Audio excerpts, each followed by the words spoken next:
Olá, vamos falar de análise de balanços para investimentos e vamos trazer para vocês mais uma empresa que acabou de divulgar seus números referentes ao ano de 2024. E essa empresa é uma gigante dentro da B3, é uma gigante dentro da economia nacional. Estamos falando aqui da Vale S.A. A Vale S.A. que sempre tem ali uma expectativa quando dá saída das demonstrações contábeis, até pela quantidade de ações que são movimentadas diariamente da Vale. E naturalmente que a empresa aqui, toda a mídia já divulgou, já reportou, né, o prejuízo verificado na empresa, só que o prejuízo é referente ao quarto trimestre. Ao longo do ano, a empresa ainda operou com lucro e é isso tudo que nós vamos refletir no vídeo de hoje. Mas antes de falarmos do balanço da Vale, deixa eu agradecer aqui ao meu amigo Samuel Sampaio de Souza, lá de Jequié, na Bahia. Samuel que acompanha nosso canal, Samuel que já participou dos nossos cursos de análise de balanço para investimentos, e agradeço imensamente a sua participação e por você estar junto conosco nessa caminhada. E ao falar em Jequié, na Bahia, deixa eu mandar um grande abraço para todo mundo aí da Bahia que acompanha aqui o canal Silas Zegro, que está junto conosco também nessa trajetória. Um forte abraço para todos vocês. Mas também, caso vocês queiram outras empresas, é muito simples, basta entrar aqui, ó, canal Silas Negra, e manda sua sugestão, aproveite, faça a inscrição, dá o like e venha junto conosco construir e repartir conhecimentos. Bom, antes de falarmos até dos números aqui, vamos só dar uma repassada aí em tudo que vem acontecendo com a Vale. E naturalmente, se você quiser saber sobre a história da Vale, toda a trajetória dela, uma empresa que ela começa lá em 1909 em Minas Gerais, justamente através da aquisição de grandes propriedades ali, pelo capital estrangeiro. E aí, naturalmente, que cria ali já uma ferrovia e começa todo o processo de exploração de minério de ferro. Isso lá no começo dos anos 1900. Porém, quando o Brasil passa a ser comandado por Getúlio Vargas, toda a mineração passa a ser nacionalizada. E aí é criada, então, uma empresa estatal, a Companhia Vale do Rio Doce.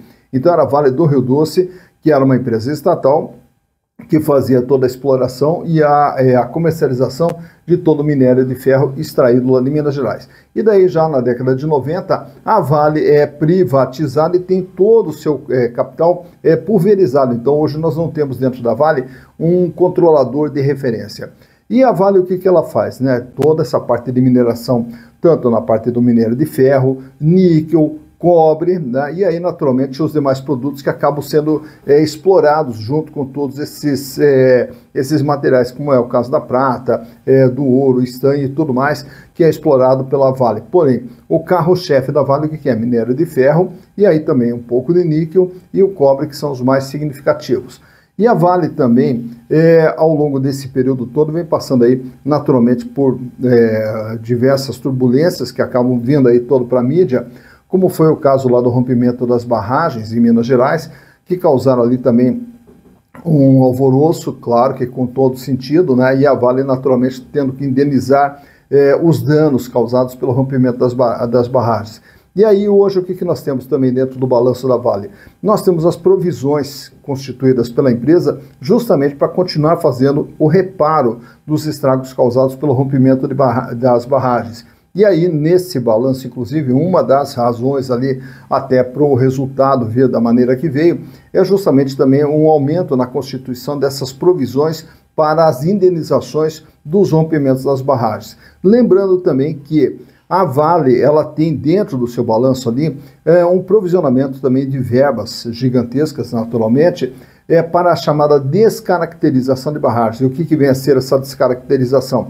É que as barragens elas vão até um determinado ponto e a partir desse momento aqui, a Vale praticamente tem que devolver a propriedade no seu estado normal. Então ela tem que descaracterizar, desfazer essa barragem e transformar essa área toda numa área com toda a questão da preservação, devolvendo a área natural ao meio ambiente. Então existe toda uma verba também destinada a esse fim.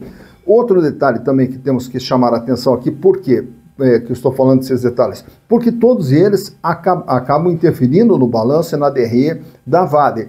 Um outro detalhe é justamente a queda do preço do minério de ferro nesse ano de 2024 em torno de 12%. Então isso quer dizer o quê? Que a Vale vende a mesma quantidade, só que por um preço 12% menor, que acaba refletindo.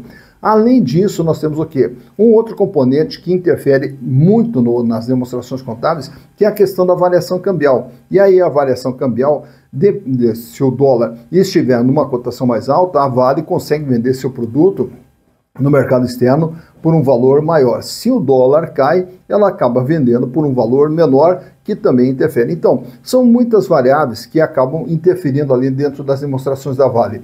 Fora isso, aí nós temos também as operações normais da Vale, como é a questão dos desinvestimentos que ela vem fazendo ao longo desse tempo aí, como recentemente aí, a venda da Vale Oman e também na Indonésia. E aqui no Brasil também a venda da companhia siderúrgica de Pecém.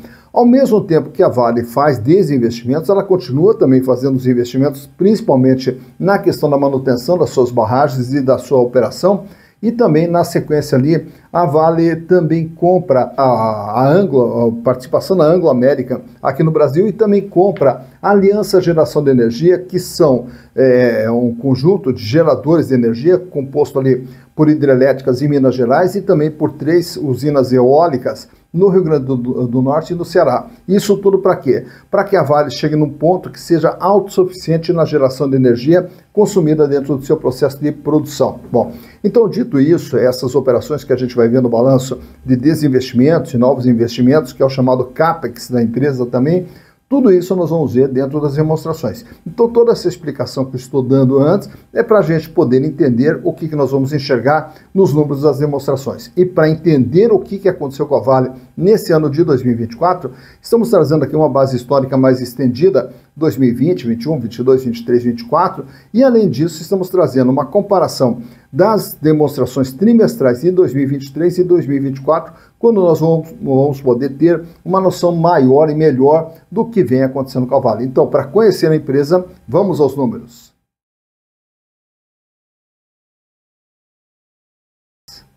Então aqui estamos com as demonstrações contábeis da Vale, trazendo desde 2020 até agora, o dia 31 de dezembro de 2024, vamos acompanhar ano a ano tudo o que vem acontecendo com a companhia.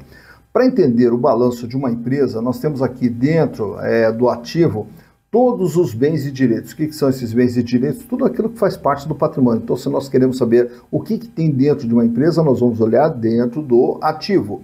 E o ativo lá do ano de 2020 da Vale totalizava 478 bilhões de reais, era o tamanho da empresa lá no ano de 2020.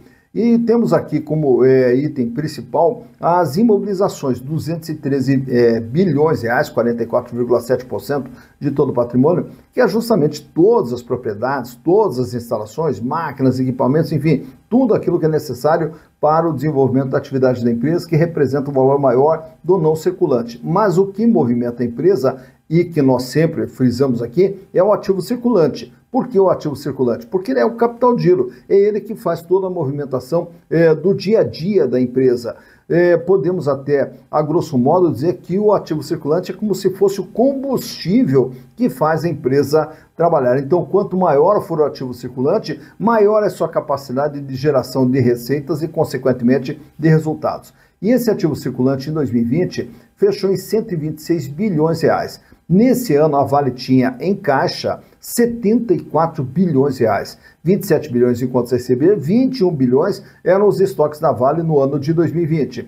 Já para 2021, a empresa pula para 499 bilhões, em 2022 ela recua para 453 bilhões, no ano de 2023 praticamente estável com 455 bilhões, e esse ano a Vale aumenta um pouquinho seu tamanho, chegando agora a 496 bilhões de reais. E ao longo desse período, o capital de giro, que era de 126 bilhões, ele diminui um pouquinho para 124, cai para 81 bilhões, e aí começa a subir para 90 bilhões e agora recua para 83 bilhões. A posição de caixa da Vale, que citamos há pouco, com 74 bilhões, recua para 66, recua para 25, recua para 17 e agora em 2024 recompõe o caixa com 31 bilhões de reais.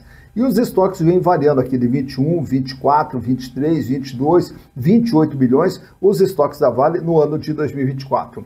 Nessa parte de imobilizado que eu citei, de máquinas, equipamentos e estrutura, que também é o chamado CAPEX da empresa, ele vem com 213, vai para 233, 234, 234. Então vejo que há uma estabilidade aqui dos investimentos, né, a não realização de novos investimentos durante todo esse período aqui, e agora em 2024 é que a empresa faz novos investimentos com 247 bilhões de reais. E aqui no intangível e também dentro dos investimentos, nós temos aqui justamente a aquisição da Aliança, né, que é uma geradora de energia, e também uma participação da Anglo American aqui no Brasil, que daí fazem com que a empresa aumente aqui os seus investimentos e o seu intangível, que são os bens de natureza incorpórea.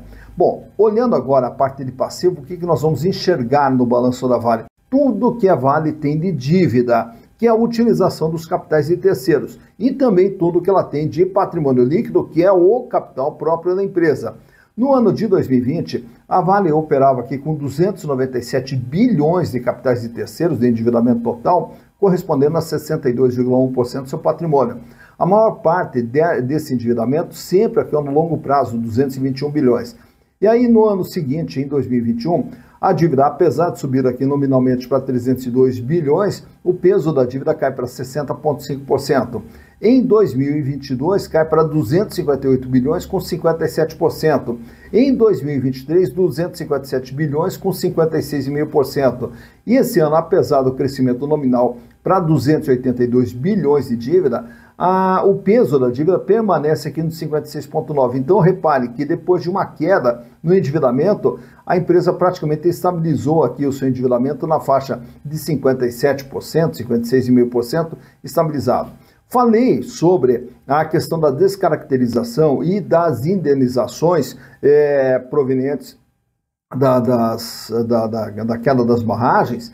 E aí essas provisões, elas são constituídas aqui, ó, dentro dessas outras obrigações, nós temos aqui um volume de recursos destinados a indenizações e também a descaracterização de barragens no curto prazo, e também aqui no passivo não circulante, nós temos também mais uma provisão, e tanto para as indenizações, como também para a descaracterização de barragens, registrados aqui no passivo não circulante. É como se a empresa já fizesse uma reserva de recursos justamente para fazer frente a esses desembolsos que ela terá que fazer no curto, médio e longo prazo. Bom, toda essa estrutura da Vale é para gerar resultados, e os resultados são vistos aqui, ó, na DRE, Demonstração de Resultados do Exercício, onde nós temos a receita líquida de vendas, já livre dos impostos incidentes sobre a venda, de 206 bilhões lá em 2020. Aí a empresa ela tem aqui um custo para a extração desse minério, que representava aqui 44,1%. Aí a empresa tem as suas despesas administrativas, despesas comerciais e todas as despesas operacionais, que não seja na parte de extração do minério, que corresponde aqui a 25,5%. Como a empresa utiliza capital de terceiros e também é sujeita à variação cambial, essa variação cambial e as despesas financeiras e também as receitas financeiras formam aqui um resultado financeiro que foi negativo em 2020 de 11,7%. Os impostos incidentes sobre o lucro, 2,2% de todo o faturamento destinado a esse fim, sobrando o lucro líquido lá em 2020 de 33 bilhões. Nesse ano a empresa tem ali o chamado resultado das operações descontinuadas, que é justamente venda de ativos e a desativação de ativos, um prejuízo de 8 bilhões 875, fechando daí com lucro líquido de 24 bilhões e uma margem de 12% em 2020.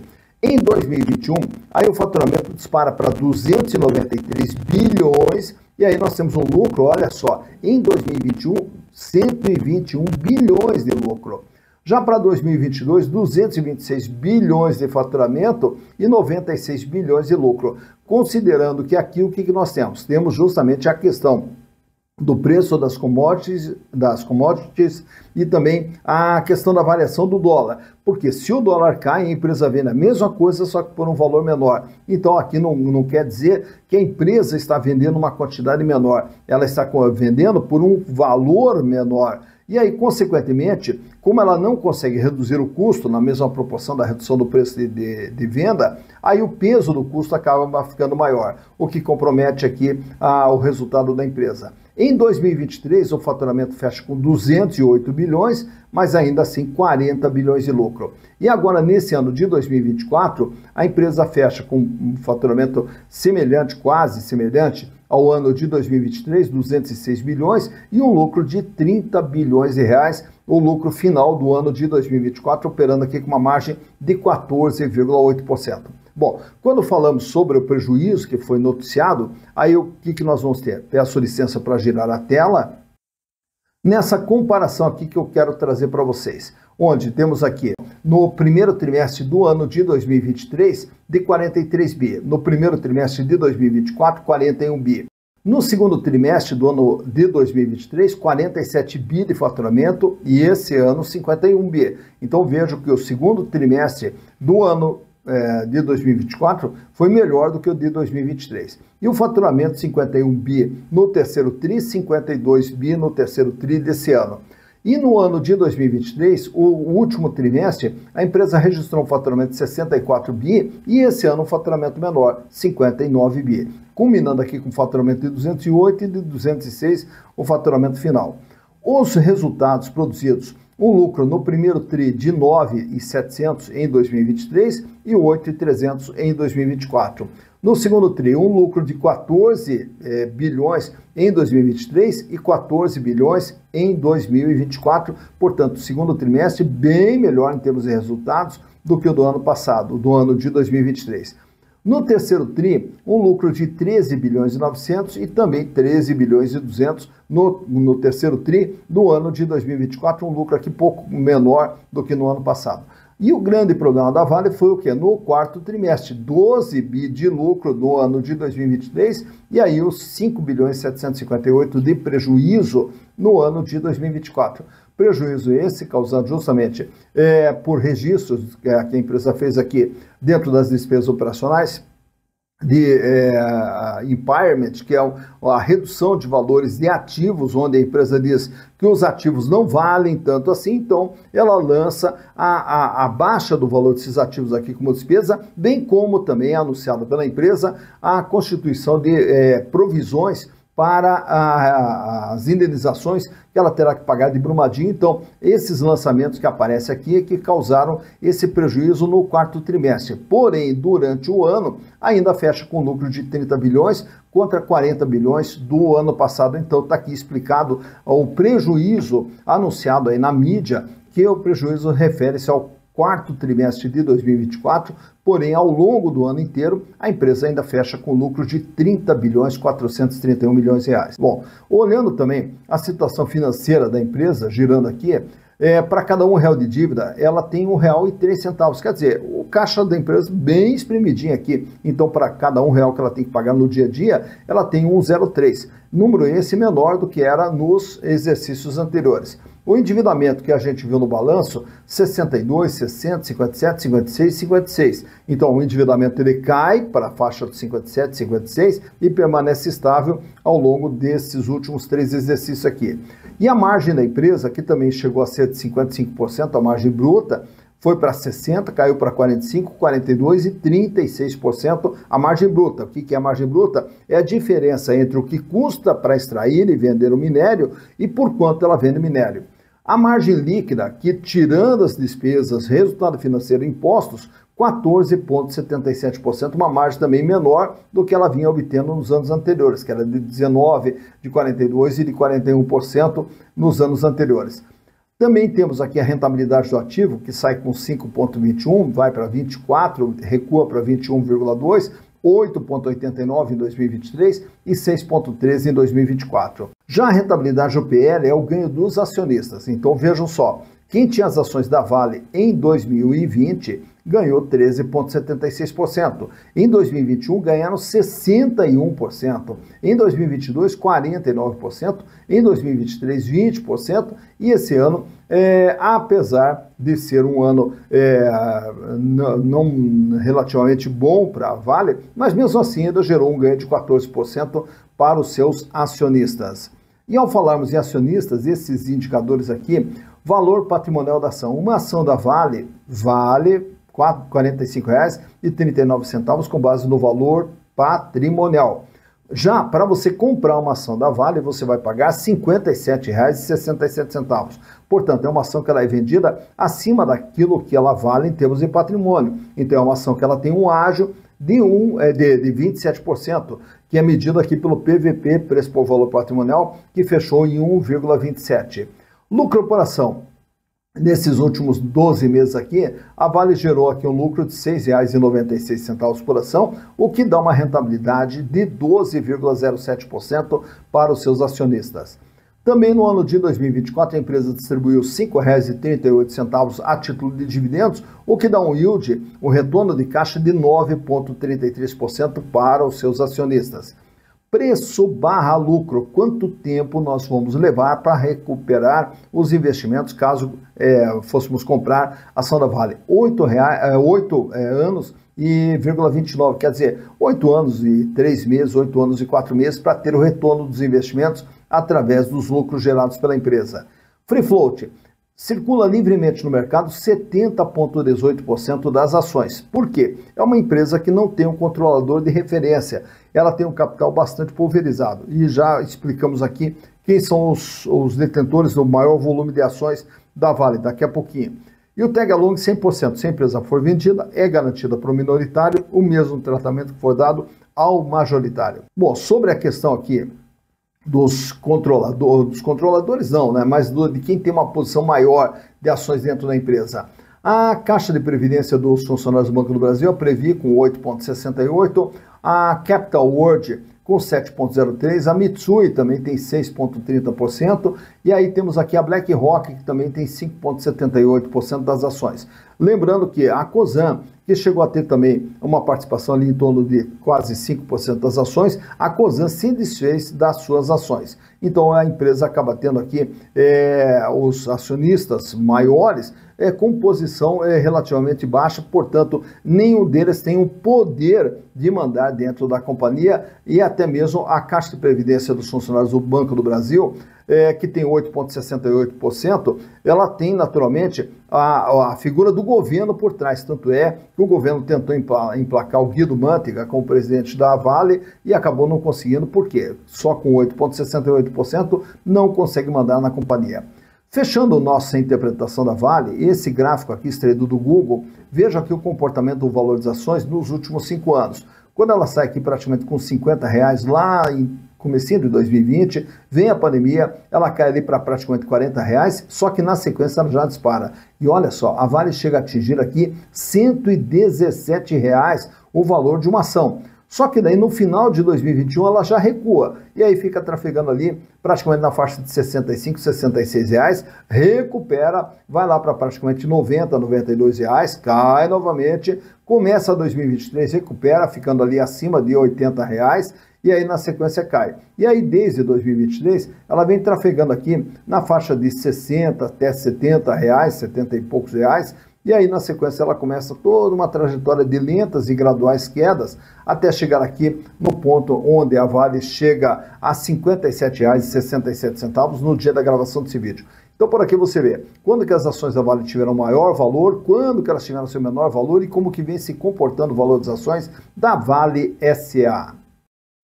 Tá, então, mais uma empresa analisada, mais uma empresa conhecida, Vale SA. Agora você já sabe o que vem acontecendo com a Vale. Lembrando também que a Vale agora, junto com as demonstrações contábeis, também anunciou um dividendo aí generoso para ser distribuído nesse mês de março aí, em torno de R$ 2,14, R$ 2,17 por ação aproximadamente também. Então já está anunciado aí o dividendo, inclusive nas mídias lá, você pode achar a informação com todos os detalhes dessa distribuição de dividendos que a Vale vai fazer. Lembrando que a Vale é também uma das maiores pagadoras de dividendos, né? Mas através das demonstrações contábeis é que nós conhecemos como que está a situação econômica e financeira para saber se vale a pena ou se não vale a pena investir numa determinada empresa. E caso você também queira aprender a interpretar todos esses números, saber como que funcionam todos esses números, nós temos os nossos cursos lá na plataforma Hotmart de análise de balanço para investimentos e de valuation. E com custo muito baixinho você pode aprender a interpretar todas essas informações. E esse curso, apesar de ser análise de balanço, valuation, algo técnico, é muito simples e a gente vai poder passar para vocês de uma forma muito didática, de uma forma descomplicada, que com certeza você vai aprender a bater o olho numa demonstração contábil e enxergar os pontos principais que vão te levar a tomar decisões melhores na hora de escolher as empresas nas quais investir. E todo esse cuidado ele é fundamental justamente para quê? Para que a gente possa diminuir os riscos e ampliar as possibilidades de retorno para poder ter a construção do nosso patrimônio através dos investimentos em ações. E aí, naturalmente, que no vídeo que nós temos aqui o link de acesso aos cursos lá, e eu estarei esperando vocês também na plataforma Hotmart. Dito isso, bons investimentos para vocês.